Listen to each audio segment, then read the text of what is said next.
Assalamualaikum warahmatullahi wabarakatuh. Perkenalkan kami dari kelompok 1 ingin mempresentasikan hasil PBL kami yaitu praktikum akuntansi manufaktur proses costing. Sebelumnya perkenalkan saya Rafika Brilian Aulia Pakbahan nomor absen 17. Saya Nisha Nanta Putri, nomor absen 15. Dan saya Gia Nur Fatima, nomor absen 6. Baik, berikutnya yaitu kebijakan akuntansi. Yang pertama yaitu metode sistem pencatatan. Perusahaan menggunakan sistem double entry system, yaitu setiap transaksi dicatat secara seimbang antara debit dan kredit yang terbagi dalam jurnal khusus dan jurnal umum atau memorial. Basis pencatatan, perusahaan menerapkan accrual basis di mana pengakuan transaksi dicatat pada saat terjadinya tanpa menunggu adanya penerimaan atau pengeluaran kas. Kemudian periode pelaporan keuangan, periode akuntansi yang digunakan adalah bulanan dengan penyusunan laporan keuangan pada akhir periode. Kemudian pendekatan pencatatan persekot atau uang muka. Perusahaan ini secara konsisten menggunakan pendekatan raja untuk mencatat persekot, baik untuk beban yang dibayar di muka maupun untuk uang muka yang diterima dari pelanggan. Berikutnya yaitu metode pencatatan persediaan. Perusahaan menggunakan metode perpetual, dengan metode pembebanan persediaan menggunakan metode FIFO, dan metode penilaian persediaan menggunakan biaya perolehan kos. Kemudian metode penyusutan, perusahaan menggunakan metode garis lurus. Kemudian pengakuan penjualan dan diskon. Perusahaan memperlakukan kebijakan penjualan kredit dengan termin 2/10 N/30 yang berarti pelanggan dapat memperoleh diskon 2% jika melunasi piutang dalam waktu 10 hari dengan batas waktu pembayaran bersih 30 hari. Kemudian terdapat jurnal pembelian, yaitu pembelian secara kredit.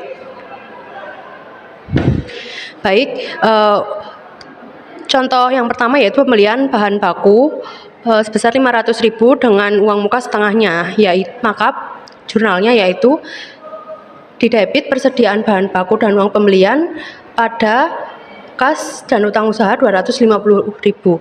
Kemudian untuk melunasi pembelian tersebut ada pada transaksi tanggal 20, yaitu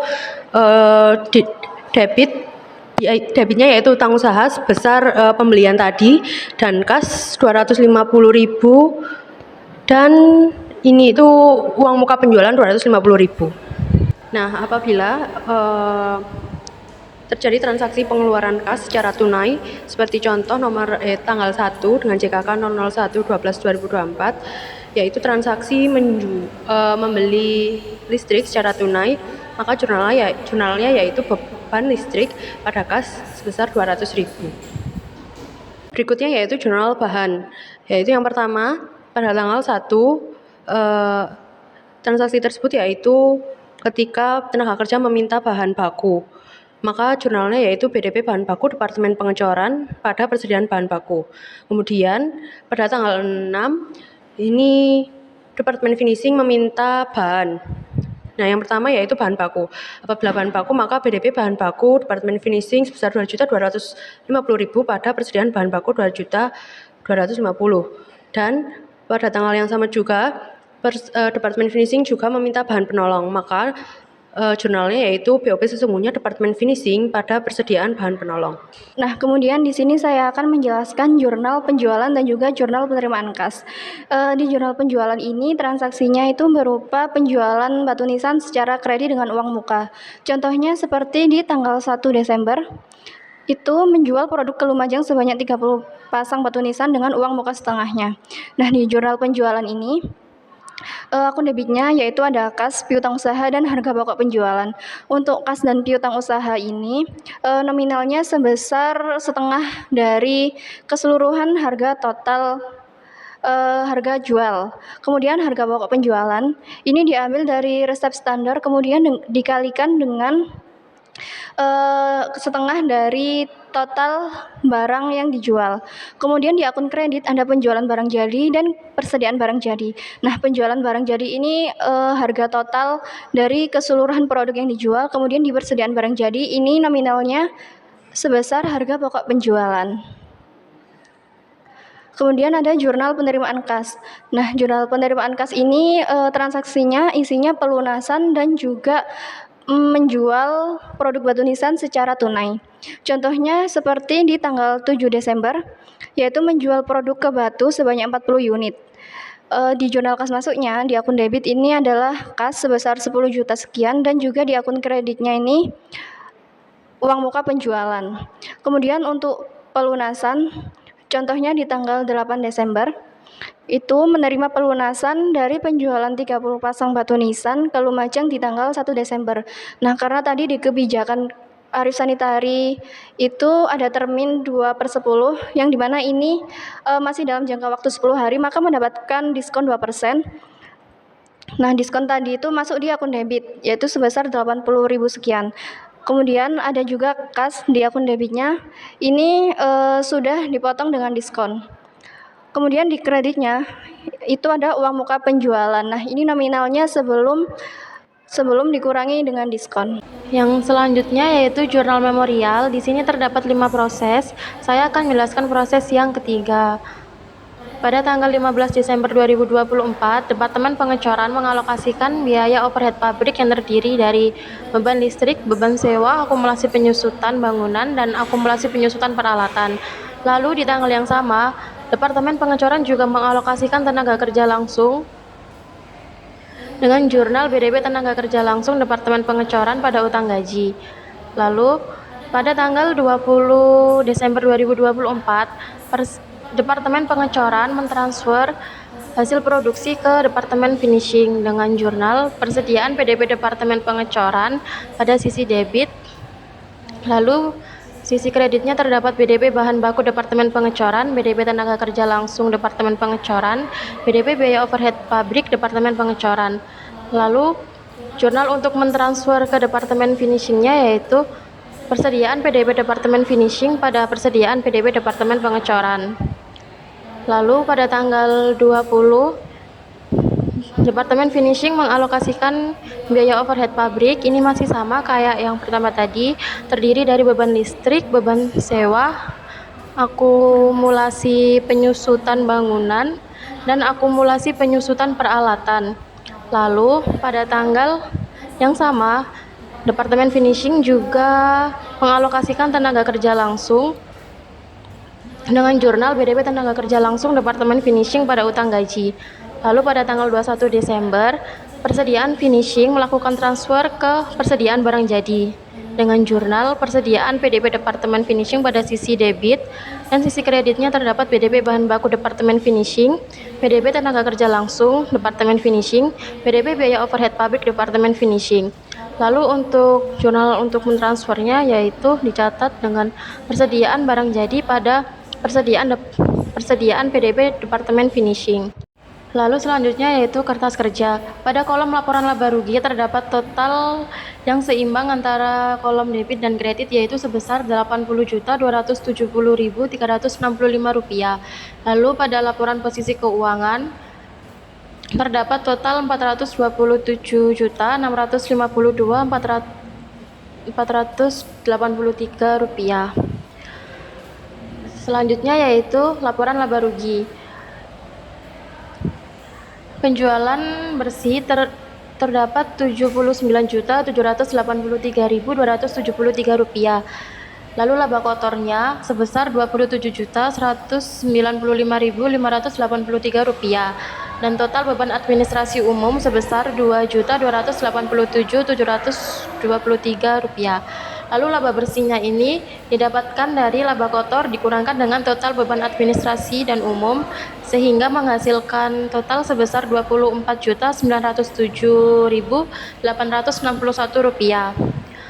Lalu terdapat laporan perubahan ekuitas, yaitu modal awalnya sebesar Rp24.252.590.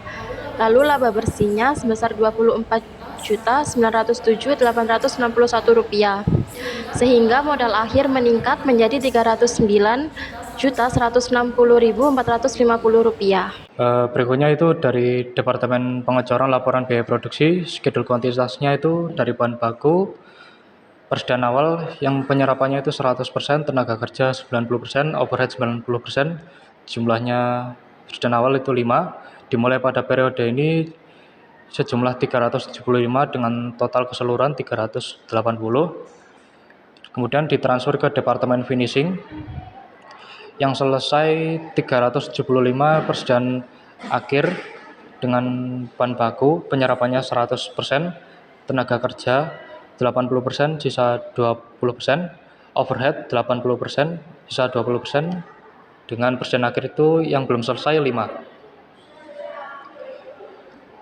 Kemudian biaya yang dibebankan ke Departemen persediaan awal bahan baku, total biaya 382.500, tenaga kerja 10.667, overhead pabrik 2.625,60, total biaya persediaan awal 395.792. Kemudian biaya yang ditambahkan selama periode berjalan untuk biaya bahan baku ini total biaya 39.300.000 dengan unit ekuivalen ini diperoleh dari persediaan awal dikalikan dengan persentase penyerapan ini, kemudian ditambah yang ditransfer ke Departemen Finishing sejumlah 375 dikurangi persediaan awal, kemudian ditambah persediaan akhir dikali persentase penyelesaian yang di persediaan akhir ini 8, yang untuk bahan baku ini 100% dan diperoleh 375. Untuk biaya per unitnya itu sejumlah 104.800 dari 39 juta ini dibagi 375. Nah, untuk tenaga kerja ini sama, total biayanya itu 640.000. Untuk unit ekuivalennya itu sama, tadi diperoleh dari persediaan awal dikali persentase ini kan sisanya 10%. Terus ditambahkan dengan yang ditransfer ke Departemen Finishing dikurangi persediaan awal ini ditambah persediaan akhir 5 ini dikali 80% dan diperoleh 374,5 dan berlaku sama pada overhead pabrik sama 80%. Dan biaya per unit yang diperoleh dari tenaga kerja 1.709, secaranya sama tadi, total biaya ini dibagi dengan unit ekuivalen dari tenaga kerja. Untuk total biayanya itu 40.097.536, unit ekuivalen dengan total 1.124, biaya per unitnya itu 106.930. Total biaya yang ditambahkan ke departemen itu 40.204.466 rupiah. Kemudian biaya yang dipertanggungjawabkan sebagai berikut. Ditransfer ke Departemen Finishing BDP persediaan akhir bahan baku yang unit 5 ini diperoleh dari persediaan akhir yang tadi, yaitu jumlahnya 5. Persentase penyelesaiannya kan sudah 100%. Jadi untuk unit ekuivalennya ini diperoleh dari unit ekuivalennya dikali dengan persentase penyelesaian 5. Kan sudah 100% kan ya. Dengan biaya per unitnya ini dari biaya yang ditambahkan selama periode berjalan yaitu 104.800. Nah, untuk tenaga kerja sama overhead pabrik ini caranya sama. Dan unitnya ini berasal dari persediaan akhir tadi yang jumlahnya 5, persentasenya itu tetap 80 dari persediaan akhir. Ini. Nah, nanti unit ekuivalennya itu 5 dikali 80% dan bisa hasilnya ini 4. Nah, total biaya dari bahan baku itu biaya per unitnya itu dikali dengan unit ekuivalen jumlahnya sekian 524.000 dan itu berlaku sampai overhead pabrik dengan total biaya yang dipertanggungjawabkan itu 41.025.847 rupiah.